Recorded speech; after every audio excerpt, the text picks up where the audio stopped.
ಅಂದರೆ ಈಗ ಇನ್ನೊಂದು ಮಾತು ಹೇಳ್ತಿದ್ರು ಬಿಜೆಪಿಯವರು, ವಿದ್ಯಾರ್ಥಿಗಳನ್ನ ಮುಂದಿಟ್ಕೊಂಡು ರಾಜಕೀಯ ಮಾಡಲು ಹೊರಟಿದ್ರು, ದಿಕ್ಕತ್ತಲು ಹೊರಟಿದ್ರು ಅಂತ ಹೇಳಿ ರಾಜಕೀಯ ಸೃಷ್ಟಿ ಮಾಡುವ ಪ್ರಯತ್ನ ಕಾಂಗ್ರೆಸ್ ಮಾಡ್ತಾ ಇದೆ. ಹೇಗೆ ಹೇಳಿ, ಮತ್ತೆ ಯಾಕೆ ಮಾತಾಡಿದ್ರಿ ನಮ್ಮ ಜೊತೆ?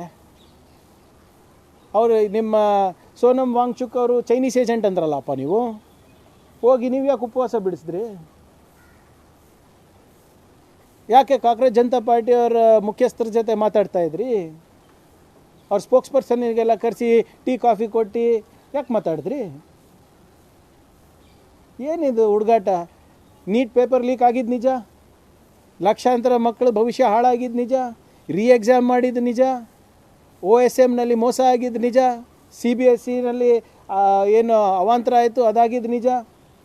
ಸುಮ್ಮನೆ ಇನ್ನೂ ಕೂಡ ಇವರು ಸುಮ್ಮನೆ ಸುಳ್ಳು ಹೇಳ್ಕೊಂಡು ಓಡಾಡಿ ನರೇಟಿವ್ ಬಿಲ್ಡಪ್ ಮಾಡೋಕ್ಕೆ ಹೋಗ್ತಾ ಇದ್ದಾರೆ ಹೊರತು ಇವತ್ತು ಆರ್ಗನೈಸ್ಡ್ ಇತ್ತಾ? ನೀವು ಹೇಳಿ, ಮನ್ಸು ಮುಟ್ಕೊಂಡು ಹೇಳಿ. ನಮ್ಮ ಮಾಧ್ಯಮ ಸ್ನೇಹಿತರು ಇವತ್ತು ಫ್ರೀಡಮ್ ಪಾರ್ಕ್ನಲ್ಲಿ ಏನು ಜನ ಕೂತಿದ್ದಾರೆ, ಯಾರು ಪೊಲಿಟಿಕಲ್ ಪಾರ್ಟಿದವರಾ? ನೀವು ಕ್ಯಾಮ್ರಾಮನ್ ಇದ್ದೀರಿ, ಎಲ್ಲ ಮೀಡಿಯಾ ಕವರೇಜು ಈ ಕಳೆದ 2-3 ದಶಕದಿಂದ ಮಾಡ್ತಾಯಿದ್ರಿ. ಎಲ್ಲರೂ ಪ್ರಾಮಾಣಿಕವಾಗಿ ಹೇಳಿ, ಜಂತರ್ ಮಂತರ್ನಲ್ಲಿ ಪಾಲಿಟಿಕ್ಸ್ ಇದೆಯಾ? ಫ್ರೀಡಮ್ ಪಾರ್ಕ್ನಲ್ಲಿ ಪಾಲಿಟಿಕ್ಸ್ ಇದೆಯಾ? ನಾವು ಯಾರನ್ನ ಹಿಂದೆಯಿಂದ ನಿಂತು ಕುಮ್ಮಕ್ಕೆ ಕೊಡ್ತಾ ಇದ್ದೀವ? ನಿಮ್ಗೆ ಗೊತ್ತಾಗ್ತದಲ್ವಾ? ನಮ್ಮ home department intelligence Amit Shah ಇಂಟೆಲಿಜೆನ್ಸ್ಗಿಂತ ನಿಮ್ಮ ಇಂಟೆಲಿಜೆನ್ಸ್ ಚೆನ್ನಾಗಿರ್ತದಲ್ಲ. ಯಾರು ಎಲ್ಲಿಂದ ಬರ್ತಾ ಇದ್ದಾರೆ, ಎಲ್ಲಿಂದ ಹೋಗ್ತಾ ಇದ್ದಾರೆ, ಯಾರಿಗೆ ಬೆಂಬಲಿಸ್ತಾ ಇದ್ದಾರೆ ಅಂತ. ನಾನು ಹೇಳ್ದಂಗೆ ನಾಚಿಕೆ ಇಲ್ಲ BJPಯವರಿಗೆ. ಇನ್ನೂ ಕೂಡ ಯಾವುದೋ ಲೋಕದಲ್ಲಿದ್ದಾರೆ. ಈಗ ಯುವಕರು ಬೀದಿಗೆ ಇಳಿದು ಇವತ್ತು ಇವ್ರ ಅಹಂಕಾರ ಮುರಿದಿದ್ದಾರೆ. ಹಿಂಗೆ ನಡೆದ್ರೆ ಮುಂದಿನ ಚುನಾವಣೆಯಲ್ಲಿ ಅವರಿಗೆ ಅಡ್ರೆಸ್ ಇರಲಾರ್ದಂಗೆ ಅವರಿಗೆ ನೋಡ್ಕೋತಾರೆ ಸರ್. ಎಲ್ಲರಿಗೂ ಎಚ್ಚರಿಕೆ ಗಂಟೆನೇ ಸರ್. ಯಾರು ಯುವ ಸಮುದಾಯದ ಪರವಾಗಿ ಪ್ರಾಮಾಣಿಕವಾಗಿ ನಿಲ್ಲೋದಿಲ್ಲ, ಯಾವುದೇ ಸರ್ಕಾರ ಇರ್ಬೋದು, ಇದು ಅವರಿಗೆ ಎಚ್ಚರಿಕೆ ಗಂಟೆ. ನಮ್ಮ ಜವಾಬ್ದಾರಿಯನ್ನು ನಿಯತ್ತಾಗಿ ನಿಭಾಯಿಸಲಿಲ್ಲ ಅಂದರೆ ಜನರು ಸುಮ್ಮನೆ ಕೂತ್ಕೊಳೋದೇ ಅಲ್ಲ.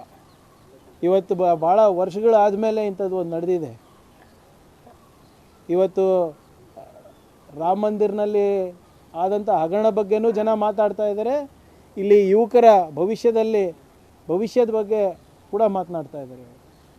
ಇದು ಒಂಥರ ಏನು ಈ ಡಿಕ್ಟಟೋರಿಯಲ್ ಆ್ಯಟಿಟ್ಯೂಡ್ ಇತ್ತಲ್ಲ ಈ ಸರ್ಕಾರದ್ದು, ಅದಿನ್ನೇ just matter of time. Hitler ಬಿದ್ದ, ಮೋದಿನೂ ಬೀಳ್ತಾರೆ.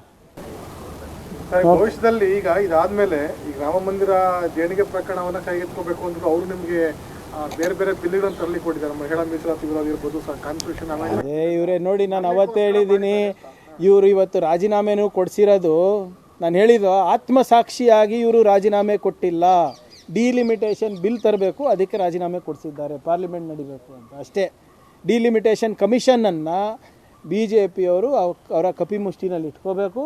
ಮುಂದಿನ ಚುನಾವಣೆ ಹೇಗೆ ಗೆಲ್ಲಬೇಕು ಅಷ್ಟೇ ನೋಡ್ತಾ ಇದ್ದಾರೆ. ಅವರಿಗೆ ಯುವಕರ ಭವಿಷ್ಯನಲ್ಲಿ ಇಂಟ್ರೆಸ್ಟ್ ಇಲ್ಲ, ಮಹಿಳಾ ಮೀಸಲಾತಿನಲ್ಲಿ ಇಂಟ್ರೆಸ್ಟ್ ಇಲ್ಲ, ಅಥವಾ ಮಹಿಳೆಯರ ಸಬಲೀಕರಣದಲ್ಲೂ ಅವ್ರಿಗೆ ಇಂಟ್ರೆಸ್ಟ್ ಇಲ್ಲ.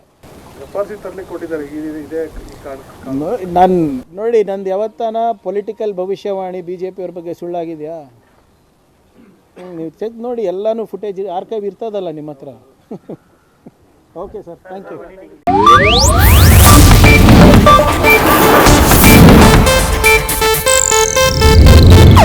ಇದು ಏಷ್ಯಾನೆಟ್ ನ್ಯೂಸ್ ನೆಟ್ವರ್ಕ್ ಪ್ರಸ್ತುತಿ.